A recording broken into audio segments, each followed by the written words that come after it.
Hey there, folks. So, welcome to the October 2016 arcade block unboxing. Why am I calling it October? Because it's October 10th and the box arrived. So, send me your tears if you were expecting another month. Feed me. All right.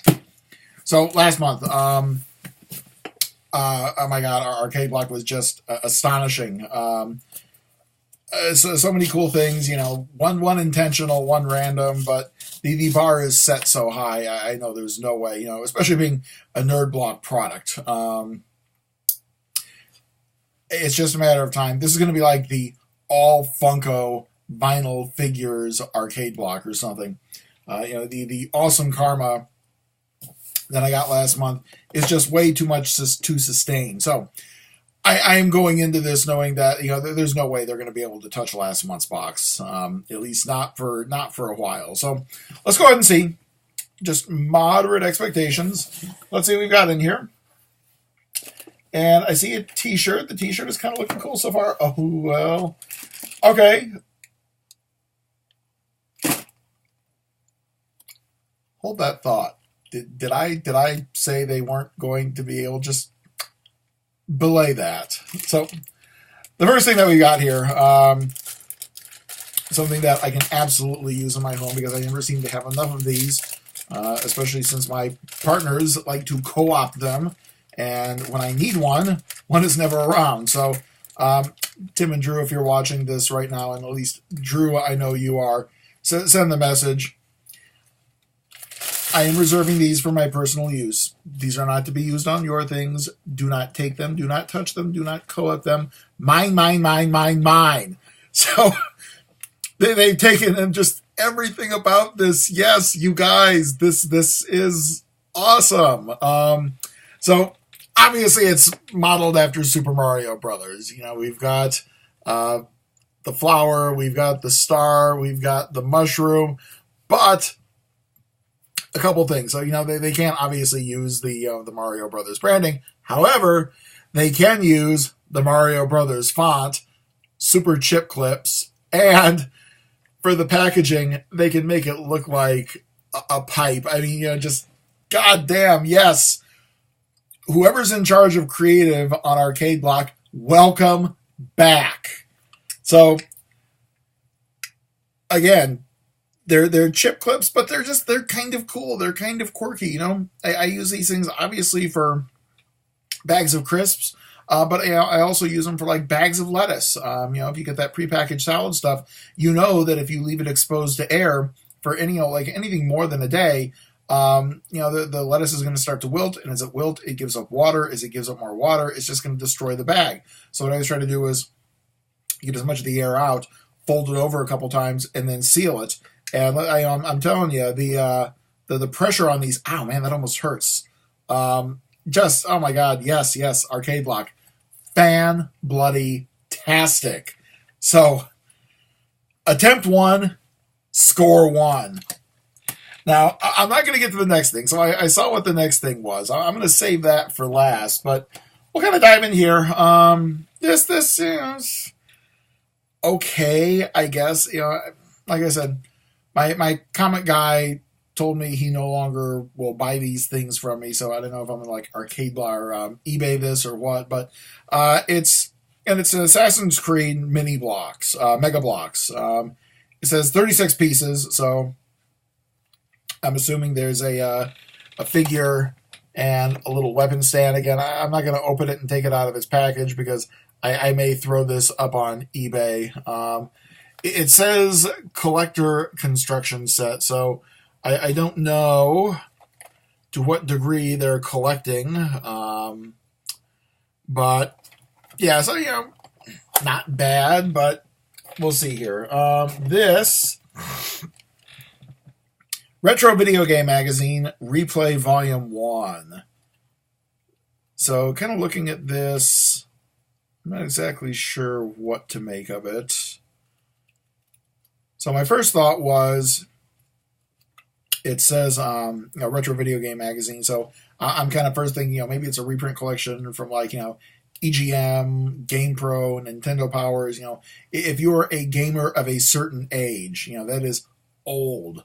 If you were gaming back in the mid to late 80s, if you were gaming in the 90s, you knew there was a point in time before we had the internet where, we had magazines, and the magazines were where you went to for news, for tricks, for codes, for reviews. EGM,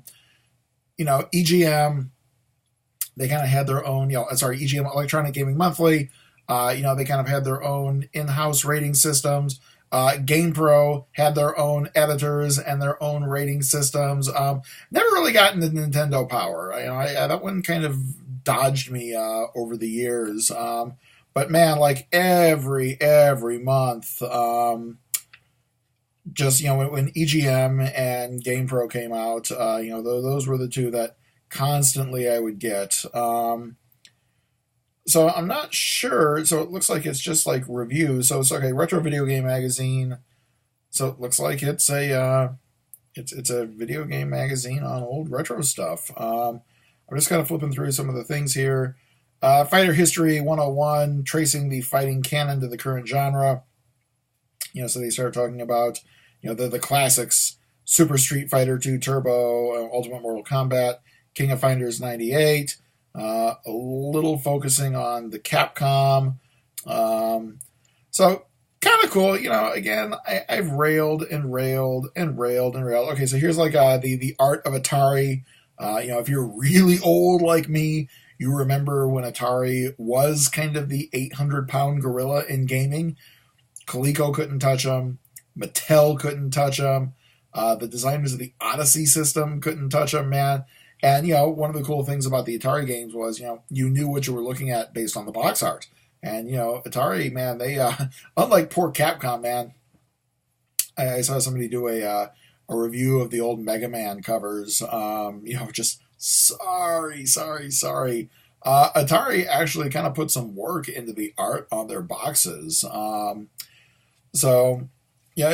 a, art of Atari, how the iconic images of Atari's past help launch the legend. So, I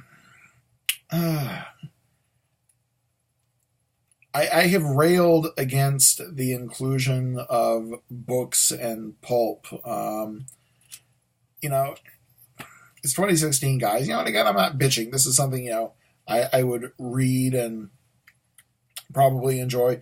Obviously, it's, commercial stuff. But, not bad. So let's, I guess, before we do the t-shirt, this was what I saw, and when I saw this, I'm like, oh, this is just brilliant. So it's a Sega Genesis classic game console USB hub. Now, again, talking about the good old days of gaming,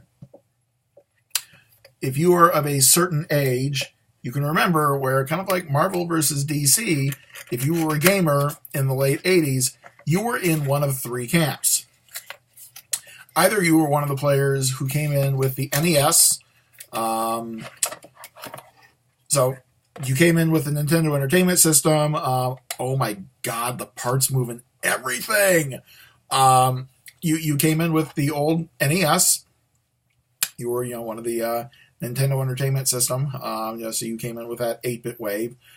Or you came in via the TurboGrafx, TurboGrafx 16. It held its own for a very brief period of time, just because, at one point in time, it really was an advanced system. Especially, they were the first to launch with the CD-based home machine hook-on. And some of the games were really cool. I had very briefly, when the Turbo Duo came out around 1992, I had the Turbo Duo and got to enjoy a lot of those older TG16 CD-ROM games. But, also, here comes Sega. They're kind of smarting from the Master System. The Master System was always that second place to the NES. Sega just kind of missed the mark in terms of getting the 8-bit wave. Again, the games were amazing. Some of the stuff that they did for the Master System was incredible. But the problem is they couldn't get that critical mass that Nintendo got, that Nintendo then kind of rode through the late 80s into the 90s. But Sega did hit the 16-bit wave first with the Genesis. And I actually got a Sega Genesis in June of 1990. And, I'll tell you, when you cut your teeth on the Nintendo Entertainment System, when you cut your teeth on the, those 8-bit graphics, when you plug Altered Beast in and you see Altered Beast on a TV, when the characters power up, just the lines of definition in the muscles, the graphics. Now, it sounds stupid by, today's games, but that was a breakthrough. It didn't quite look like, but it was damn close to arcade quality at that point in time.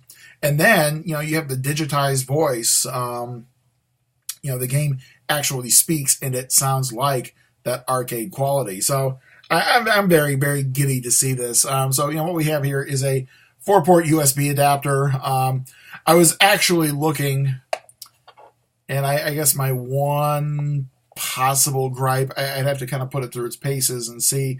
My one possible gripe is, there's no kind of power supply input on this. So, the one thing that we know about USB ports, USB hubs in particular, you can have enough devices that will just take the voltage and it'll be kind of useless. But I'll tell you still, the fact that when they put this together, they thought about enough details so the power button slides back and forth, and I'm almost betting that if I hook this up to a USB, the LED is going to turn red, that little light is going to turn red. But the other thing that was kind of cool about the Genesis at its time was it had a headset adapter. So, you could plug headsets into it, and you had this slider that controlled the volume. So kind of a cool thing, again.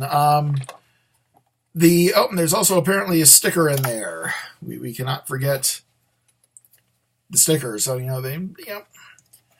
not a bad box. Not quite, having looked in the Mega Bloks the Mega Block figure, the magazine, not quite as strong as the box last month. And when I still haven't gotten to the t-shirt yet, I kind of see what the t-shirt looks like. It's not bad. And we will just put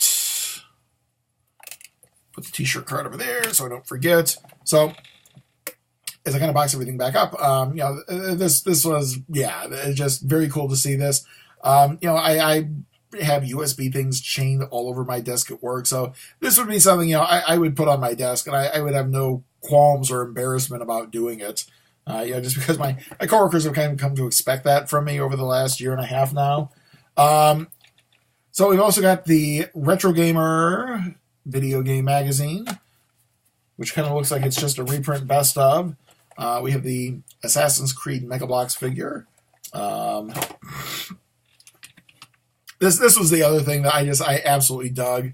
The super chip clips. These are immediately going downstairs, along with a word of warning to my partners to not co-opt these. So let's take a look at the t-shirt. I kind of got to look at it as I was taking it out. So basically we have a kind of a collection of classic controllers.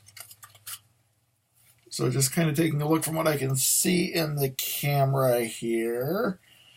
So obviously we have the classic NES, speaking of which, we've got the Super Nintendo controller, the Sega Genesis controller, the Saturn controller, the Dreamcast, the GameCube, the N64, and I'm pretty sure that that's a Virtual Boy. I could be absolutely incorrect on that, and I'm sure we'll have angry nerds telling me that I'm incorrect on that. Aside from putting videos up, that seems to be about the only good thing YouTube is good for, is incurring nerd ire. So the t-shirt, again, it's kind of a conversation piece. The color looks like it's kind of a gray. Between color blindness and the fact that I have yellowish fluorescence, I'm not quite sure if this is kind of a very military green or a gray, but still not a bad shirt. Like I said, this is an average box. I feel like I got my money's worth. I'm not really feeling disappointed with anything in particular. And my God, I just had a realization. Another month, another Nerd Block product that doesn't have any Funko shit in it. So, all in all, good box. So we will see everybody next month for November. And I'm going to call it November because it's going to arrive in November. So, as usual, you know the routine. If you want to make any comments, leave comments below. Absolutely. No, I'm not going to sell you any of this. Please don't ask. If you want to leave negative comments, we can play that game too. I have the editorial control on who gets the last word and who ghave a good month, folks. We will see you back in November. Take care.